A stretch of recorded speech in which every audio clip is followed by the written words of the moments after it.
au cours du chapitre jusqu'à ce jour, j'ai découvert et j'apprends beaucoup. Je vous partage juste trois des appels que je découvre à travers nos discussions. Appel à se mettre à l'écoute mutuelle pour découvrir les signes du temps. Nous l'avons suivi lors de la messe, comme ici dans cette salle de conférence. La découverte des signes du temps est le moyen primordial pour la bonne marche des missions de l'Assomption. À la question de savoir les signes des temps pour notre province, j'ai compris que ces signes ne sont pas à citer dans une liste exhaustive, mais il faut les découvrir au jour le jour. Il s'agit de nous mettre à l'écoute des uns des autres pour les détecter. Il s'agit d'un travail à faire ensemble. Il s'agit de redécouvrir notre spiritualité et charisme à travers nos textes fondateurs pour les porter ensemble. On a évoqué un proverbe chinois ici qui dit « Quand les hommes travaillent ensemble, les montagnes se changent en or. » Aussi, un proverbe africain qui dit « Si tu veux aller vite, marche seul. Mais si tu veux aller loin, marchons ensemble. » Pour marcher ensemble et pour se mettre à l'écoute mutuelle, il nous faut nous rendre disponibles, d'où l'appel à se rendre disponible pour la mission. C'est le deuxième appel. L'Esprit appelle les Augustins de l'Assomption à des missions diverses et larges un peu partout dans le monde. Le constat est qu'il y a des missions qui manquent des compétences et aussi d'autres qui sont à court du personnel, à cause du manque de ressources humaines pour la congrégation. Le souci est de savoir comment faire pour pouvoir tenir les missions principales de l'Assomption. C'est ce qui amène à une invitation à la formation.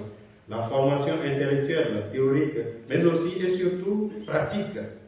Il faut que les frères en capacité d'assurer les responsabilités soient formés, surtout sur le volet savoir-faire, en apprenant aussi sur le terrain.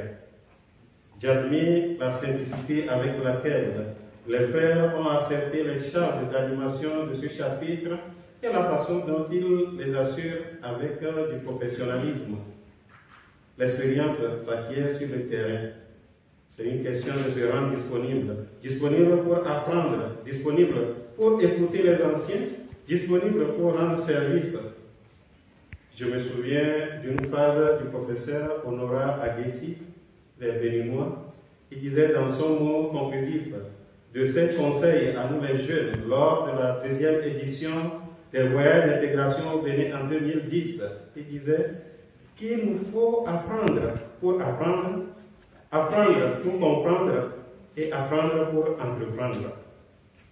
Pour entreprendre, il faut se fixer des objectifs et ceci fait appel à la responsabilité. Le troisième appel.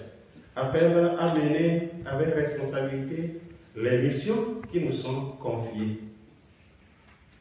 Ce qui m'impressionne au cours de ce chapitre, c'est l'ambiance dans laquelle se passent les débats sur des sujets importants de la province.